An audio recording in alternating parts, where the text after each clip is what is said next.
Hi, I am Diana Farfan, a visual artist, ceramicist, illustrator, educator, and cultural promoter. Today I am welcoming you to my studio in Greenville, South Carolina. To commemorate World Refugee Day, we will be building a textile Atypical doll. But before we start working on our creations, please allow me to tell you more about me. Through these images, I want to share with you about myself, my personal work, and also about the work I do for my community. I was born and raised in Bogota, Colombia, but I have been in South Carolina for 14 years. I recall myself as a little kid, always curious and passionate about clay. Later on, during my artistic studies, I chose clay as my media and ceramics as my preferable technique because it is how I better shaped my thoughts. My fondness for ceramic sculpture goes back to my childhood when the pre-Hispanic figures and colonial architecture were my focus of interest. My figurative sculpture is known for its whimsical and thought-provoking dolls.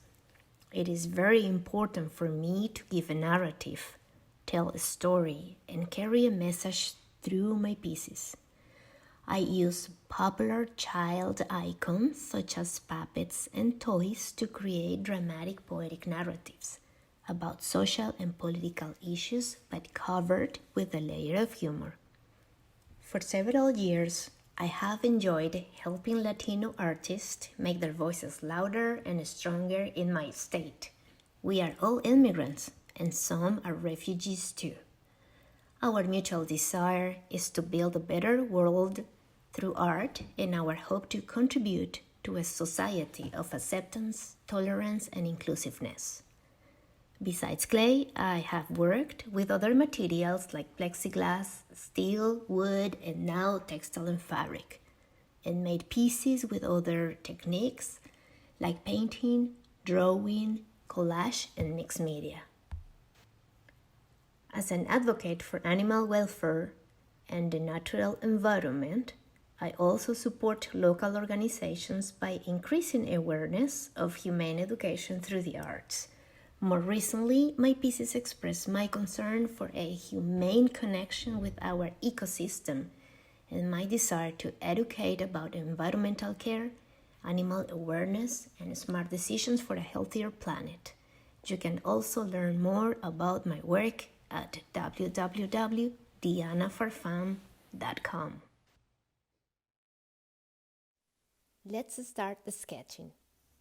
Every time I start to create a ceramic sculpture, a drawing, an illustration, or an installation, I have the need to research information about the theme I am interested in to understand more about it and to fill my mind with useful facts that can inspire my work. While I read, I take notes of things that attract my attention, and then I start brainstorming and sketching my characters to inform contextually and visually my creative process. My suggestion is to think of those words that are visually representational as potential symbols to incorporate in our designs. While my friend Mia kindly tells us the basics about World Refugee Day, we can take notes, sketch, or brainstorm ideas to build our atypical doll. Refugees are those who need to flee their country of origin because of persecution, conflict, violence, or other dangerous circumstances. They must change their country of residence in order to secure personal safety and would be put in danger if they return to their home country. As a result, refugees require international protection and are entitled to security and assistance from the UN and other organizations. If it were not for giving them sanctuary in a new country, refugees would suffer significant consequences. Did you know that every minute of the day, 20 people leave their homes to escape war or terror? World Refugee Day is a day we can support and celebrate the strength and courage of millions of refugees worldwide. Across the world, there are currently over 65 million people who have had to leave their homes. Some have settled in new countries. Many more are living in refugee camps, waiting for it to be safe enough to go home or to be resettled in a different country. The United Nations decided that refugees should have a special day, so every June 20th we think of them and show our support. World Refugee Day is about raising awareness of the situation and showing the refugees that together we can work to end the crisis and help displaced people to find safe and happy homes. Of approximately 7.8 billion people in the world, nearly 1 in 100 is a displaced person or refugee. At this time, we are facing the worst refugee crisis in history, and the number of refugees has doubled in the last 20 years. 55% of refugees worldwide are from Syria, Afghanistan, South Sudan, and Central and South America. 70.8 million individuals have been forcibly displaced worldwide as a result of persecution, conflict, violence, or human rights violations. World Refugee Day is celebrated differently in each country. Many famous places, such as the Eiffel Tower in Paris and the Empire State Building in New York City, are covered in blue lights, the color of the United Nations logo. In Glasgow, Scotland, people hold hands to form an enormous human chain in the city centre to show the world that Scotland welcomes refugees. In many other cities, there are film screens, exhibitions, and various events.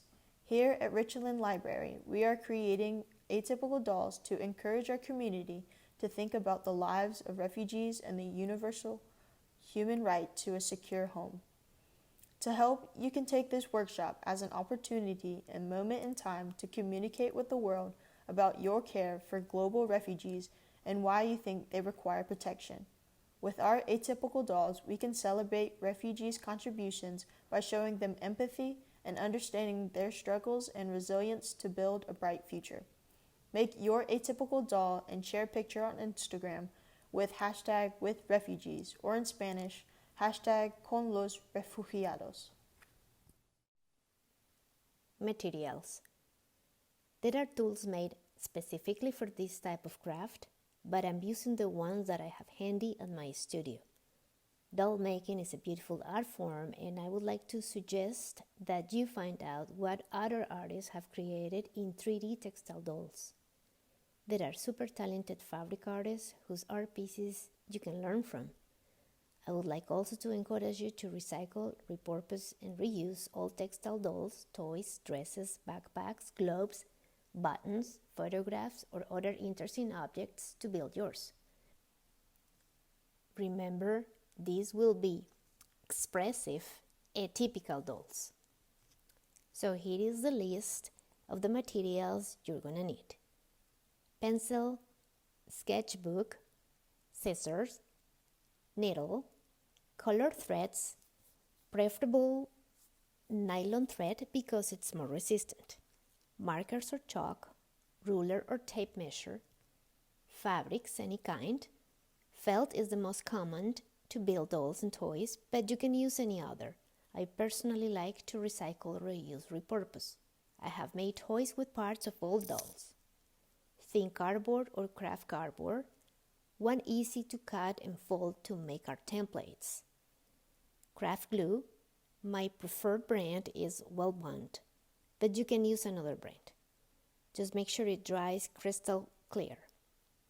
Cutter, cutting surface, brushes, medium gel, glossy or matte, sewing machine, stuffing material like cotton, magazines, old pictures, postcards, collage images, photos. Here are some objects that recur in most refugees' stories. Boats, land, water, pictures, necklaces, pendants, prayer beads, family pictures, toys, scarves, shoes, jackets, tents, rain jackets, plastic covers, blankets, flashlights, prayers, icons, backpacks, bottles, wheels and tiles, life preservers. These objects have different meanings depending on the refugee's culture and personal life events. They can be used as symbols or powerful elements of narrative to integrate into our atypical dolls. Try to think of more to add to my list. They will be useful to include in our characters. Can you draw them? If drawing is not an easy practice for you, there are many other ways you can collect ideas and materials. Try to find interesting images on printed magazines, newspaper, maps, postcards, or just Google them out. Collect those that resonate with you to then build your figure. 3D objects, preferably small or of a reasonable size, are also great resources. Defining scale, material selection, and assembly. Defining a scale. My suggestion is to collect images from magazines, printed pictures from Google, and small objects, and play with them by combining them on different positions until you find the right way to arrange the elements for your story. For many of my pieces, mostly made in ceramics, I have used the self-portrait as a theme. A self-portrait is not always representational and realistic. It can be non-representational, emotional, abstract, or conceptual. Maybe you can try it too. Once you have an idea of what kind of objects and hard images you're going to use, you can define the right size of your atypical doll's pattern. A pattern is important to make. It will give us the right coordinates to trace the lines where we need to cut the fabric. To make it, we'll be using a piece of cardboard. When I am creating symmetrical figures, I like to trace just half of the pattern on the cardboard, fold it in the middle, cut out the half already traced, and unfold the cardboard to obtain a whole symmetrical figure.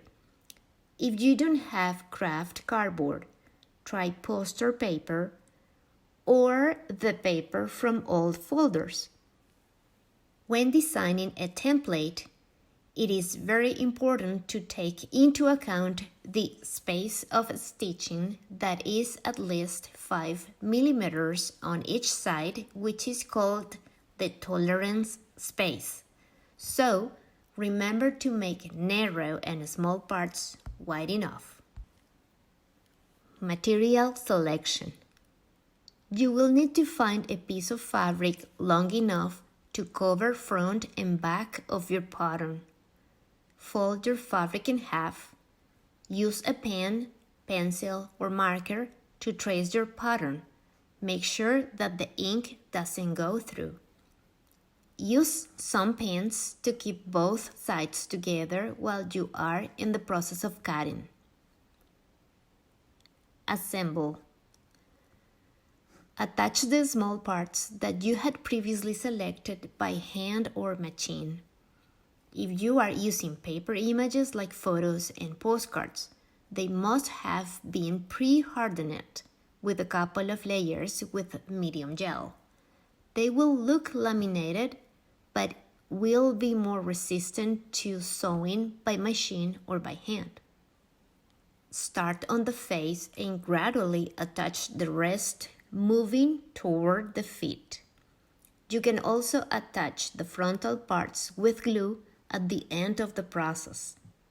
Take the back part and the front part with the attached elements and turn them inside out. It's important that the elements of decoration stay inside because when we turn the piece, the parts that are in will be out. Once we have secured our two sides, we need to decide where the opening in the figure will be to flip and fill it.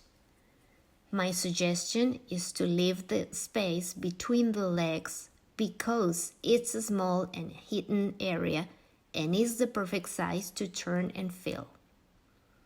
To join the two parts, you can do it by hand or by machine. I will sew them with my machine because it is faster. Remember the space tolerance that you need to leave. It will help maintain your whole figure together once you turn and fill it. Start sewing from one leg and go all the way around the edge of the opposite leg. Remember, you are leaving one small open space large enough to turn your piece inside out and fill it. Make small cuts in the corners without touching the stitches. They are small notches to avoid tension once the piece is being turned. Carefully, without pulling much and without mistreating your piece, turn out the body first and then use a tool like the pencil eraser handle of a brush or a wooden stick to turn out the narrow parts. To fill out the piece, use the stuffing material that you have at home. I'm using the content of a pillow. Try to use a large continuous piece to accomplish a smooth external texture. Once it is filled the way you like, you need to do a closing stitch by hand. Make sure to make a couple of safety knots to reinforce that process. You can try different materials with the same pattern or modify the pattern to discover new shapes and narratives. At this point, you can add more elements of design by attaching them with glue or stitches. You can also add medium gel on the surfaces to give it a glossy finish or to write a message on top. Good luck! I hope you have fun making your Atypical doll, and don't forget to share a picture of it on Instagram with the hashtag #WithRefugees or in Spanish with the numeral con los refugiados.